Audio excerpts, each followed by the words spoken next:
Halo, perkenalkan nama saya Rahmanatus Sania dari kelas 10-3. Di sini saya akan menjelaskan tentang kelembaban udara. Jadi di sini tuh pertama ada pengertian dari kelembaban udara.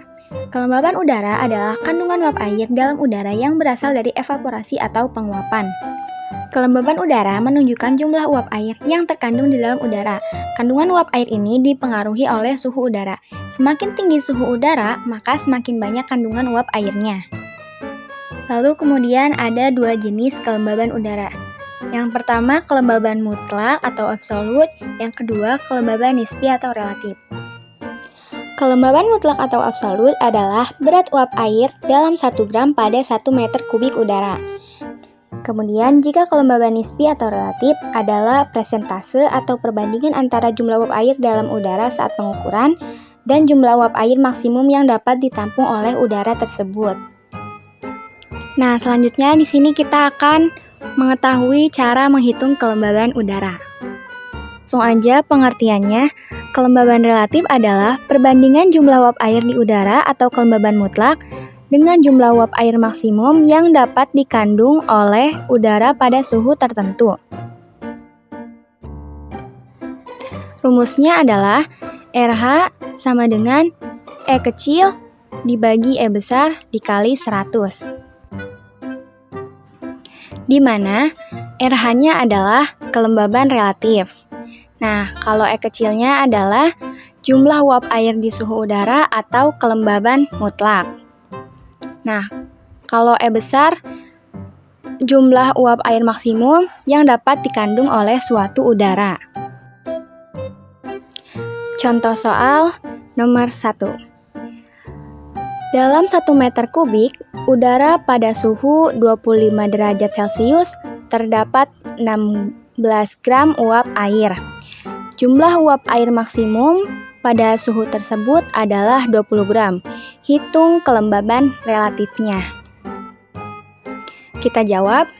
Nah, di sini kita tentuin variabelnya dulu. Yang dipakai itu dua bilangan ini. Nah, 25 derajat Celcius ini terkadang menjadi pengecoh bagi kalian. Tapi ingat, ini adalah pemilih suhu udara. Jadi yang dipakai 16 gram uap air. Berarti ini adalah E kecil atau kelembaban mutlak. Dan 20 gram ini adalah jumlah air maksimum pada suhu 25 derajat Celcius. Maka ini adalah E besar. Nah, ditanyakan kelembaban relatifnya.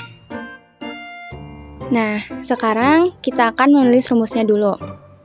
Sama dengan E kecil kita ganti jadi 16.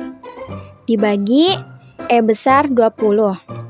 Dikalikan 100. Nah, ini bisa kita bagi 100 dibagi 20 dapat 5. 16 dikali 5 sama dengan 80%.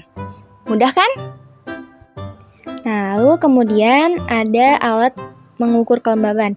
Nah, alat untuk mengukur kelembaban itu namanya hygrometer. Gambarnya itu kayak yang di samping ya. Nah, selain digunakan untuk membantu perkiraan cuaca, hygrometer juga dapat digunakan untuk mengatur kelembaban udara di laboratorium, area penyimpanan, dan pembuatan tanaman.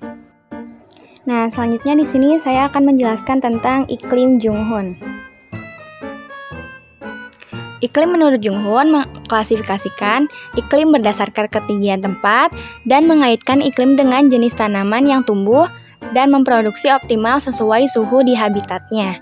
Iklim juga didasarkan pada karakteristik cuaca yang mempertimbangkan kondisi suhu hujan dan angin atau penguapan.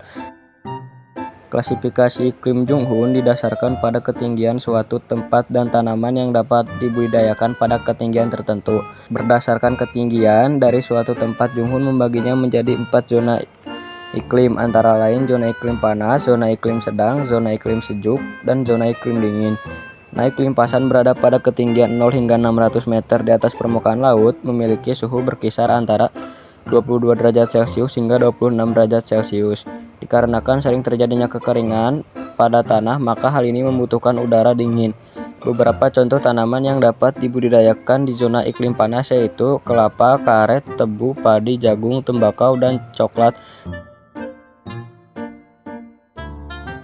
Zona iklim sedang berada pada ketinggian 600 hingga 1500 meter di atas permukaan laut. Memiliki suhu berkisar antara 17 derajat Celcius hingga 22 derajat Celcius. Zona sedang ini dapat dirasakan lebih dingin daripada iklim yang sebelumnya, maka banyak jenis tanaman yang cocok dan mampu bertahan dijadikan kebutuhan pokok pangan bagi masyarakat sekitar.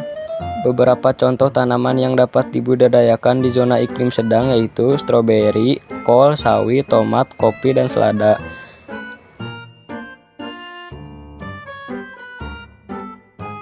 Zona iklim sejuk berada pada ketinggian 1500 hingga 2000 meter di atas permukaan laut, memiliki suhu berkisar antara 11 derajat hingga 17 derajat Celcius. Beberapa contoh tanaman yang dapat dibudidayakan di zona iklim sejuk yaitu sayur-sayuran, hutan tanaman industri, kopi, teh, dan kinai. Zona iklim dingin berada pada ketinggian lebih dari 2500 meter di atas permukaan laut, memiliki suhu berkisar 6 derajat Celcius hingga 11 derajat Celcius. Pada zona iklim dingin tidak ada tanaman yang dapat dibudidayakan. Tanaman yang dapat bertahan hidup di zona iklim dingin adalah lumut dan paku.